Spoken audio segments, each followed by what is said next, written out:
আমি এসব ঘটনাকে বিচ্ছিন্নভাবে দেখতে রাজি নই।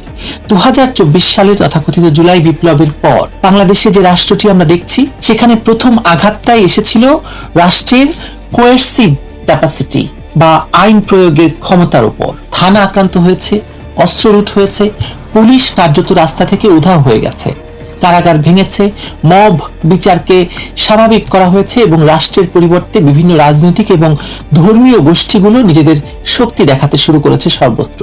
এর সবচেয়ে বড় ভয়ঙ্কর উত্তরাধিকার হচ্ছে লুট হওয়া অস্ত্র।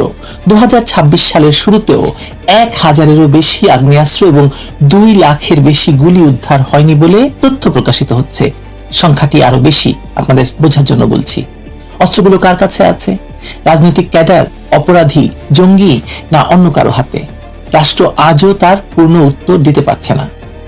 তার চেয়ে গুরুত্বপূর্ণ প্রশ্ন হলো 2024 সালের ক্ষমতার পরিবর্তনে কারা সংগঠিতভাবে কাজ করছিল। আন্দোলনের অন্যতম প্রধান সমন্বয়ক সার্জিস আলম নিজেই 2024 সালের ডিসেম্বরে ইসলামী ছাত্র শিবিরের অনুষ্ঠানে দাঁড়িয়ে বলেছেন, শিবির জুলাই আগস্টের আন্দোলনে সরাসরি এবং পরোক্ষভাবে তাদের সহযোগী ছিল, গুরুত্বপূর্ণ পর্যায়ে পরামর্শ দিয়েছে এবং রাস্তায় থেকেছে। পরের বছর শিবিরের সাবেক নেতাদের মধ্যেই আবার কে কত বড় ভূমিকা রেখেছিল তা নিয়ে প্রকাশ্য প্রতিযোগিতা শুরু হয়। কেউ দাবি করেছেন তারা সমন্বয়কদের আশ্রয় দিয়েছিলেন, কেউ আন্তর্জাতিক যোগাযোগ সামলেছেন, কেউ আন্দোলনের মাঠ পর্যায়ে পরিকল্পনায় ছিলেন। অর্থাৎ যে শক্তিকে 2024 সালের আগে আমরা নিষিদ্ধ জামায়াত শিবিরের রাজনৈতিক বলয় হিসেবে চিনতাম, যুদ্ধাপরাধী হিসেবে চিনতাম, সেই শক্তির সংগঠিত উপস্থিতি তথাকথিত জুলাই বিপ্লবের ভেতরে ছিল। এটি এখন আন্দোলনের লোকেরাই বলছেন। এখানেই আমি একটি ভয়ঙ্কর এবং সতর্ক সীমারেখা টানতে চাই।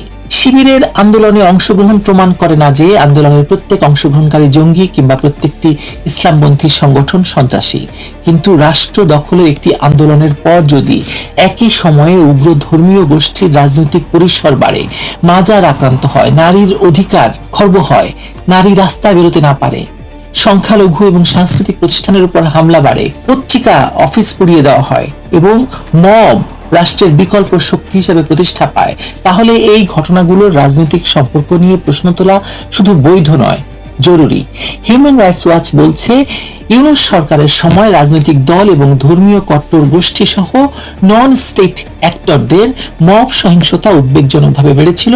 শুধু 2025 সালের জুন থেকে আগস্টের মধ্যে মব হামলায় অন্তত 124 জন নিহত হয়। আসল কথা হলো সংখ্যাটি প্রায় 500-র কাছাকাছি। এখন প্রশ্ন হলো, যারা জুলাইয়ের মাধ্যমে পুরনো রাষ্ট্রীয় কাঠামো ভেঙে দিতে চেয়েছিল, তারা কি সত্যি একটি স্থিতিশীল রাষ্ট্র নির্মাণ করতে চেয়েছিল? আমি কারো মনের ভিতর ঢুকে উদ্দেশ্য নির্ধারণ করছি না, কিন্তু ফলাফলটা দেখছি। পুলিশ দুর্বল, অস্ত্র বাইরে, মব শক্তিশালী, ধর্মীয় কট্টরপন্থীরা দৃশ্যমান, রাজনৈতিক প্রতিপক্ষকে আইন দিয়ে নিশ্চিহ্ন করার চেষ্টা চলছে এবং বাংলাদেশের সবচেয়ে বড় রাজনৈতিক দল আওয়ামী লীগকে রাজনৈতিক প্রক্রিয়ার বাইরে রাখা হয়েছে। এই অবস্থায় স্থিতিশীলতার বদলে পার্মানেন্ট ইনস্টেবিলিটি বা স্থায়ী অস্থিতিশীলতাই যদি তৈরি হয়, তাহলে তো প্রশ্ন উঠবেই, এটি কি ব্যর্থতার ফল নাকি ক্ষমতার নতুন কাঠামোর জন্য এই অস্থিতিশীলতাটাই প্রয়োজন? একটি অস্থিতিশীল বাংলাদেশ কারা চায়, কেন তাদের প্রয়োজন, সেটি নিয়ে খুব বেশি ব্যাখ্যা করার প্রয়োজন নেই। চলুন একটু সিরিয়ার দিকে তাকাই, আমরা লিবিয়ার দিকে তাকাই, ইরাকের দিকে তাকাই। আমি বলছি না বাংলাদেশের ইতিহাস বা সমাজ এই দেশগুলোর মতো।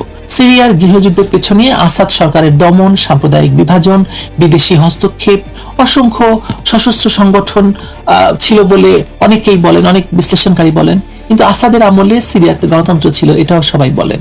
আসাদের আমলে সিরিয়াতে নির্বাচন হতো, আরবের একমাত্র দেশ যেখানে গণতন্ত্র ছিল। লিবিয়ায় গাদ্দাফি সরকারের পতনের পর কেন্দ্রীয় রাষ্ট্র অস্ত্রের নিয়ন্ত্রণ হারায়, সামরিক বাহিনীর উপর নিয়ন্ত্রণ হারায় এবং বিভিন্ন মিলিশিয়া নিজেদের ভূখণ্ড তৈরি করে।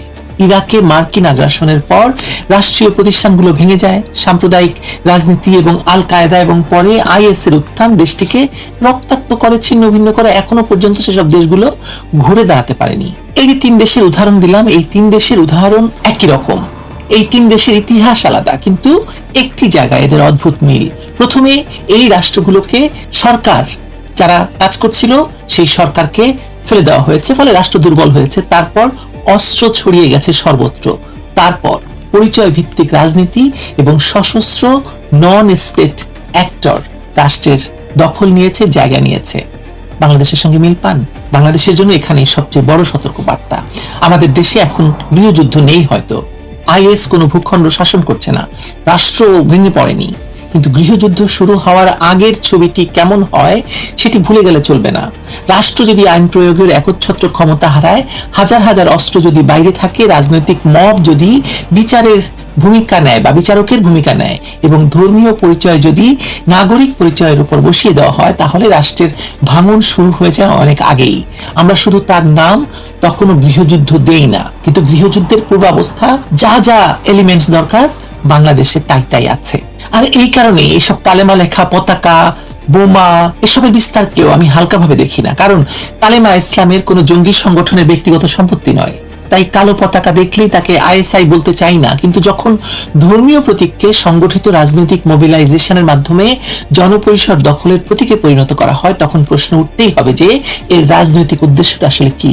বিশ্বের বহু সংঘাতেই প্রথমে ধর্মীয় পরিচয়কে রাজনৈতিক পরিচয়ের উপর বসানো হয়েছে, তারপর বলা হয়েছে কে প্রকৃত মুসলমান, কে তার শত্রু, আর তারপর এসেছে ভয়ঙ্কর সহিংসতা, বোমা, পাকিস্তান, আফগানিস্তান, আর কত উদাহরণ দেব বলেন? উদাহরণ তো অভাব নাই আমাদের।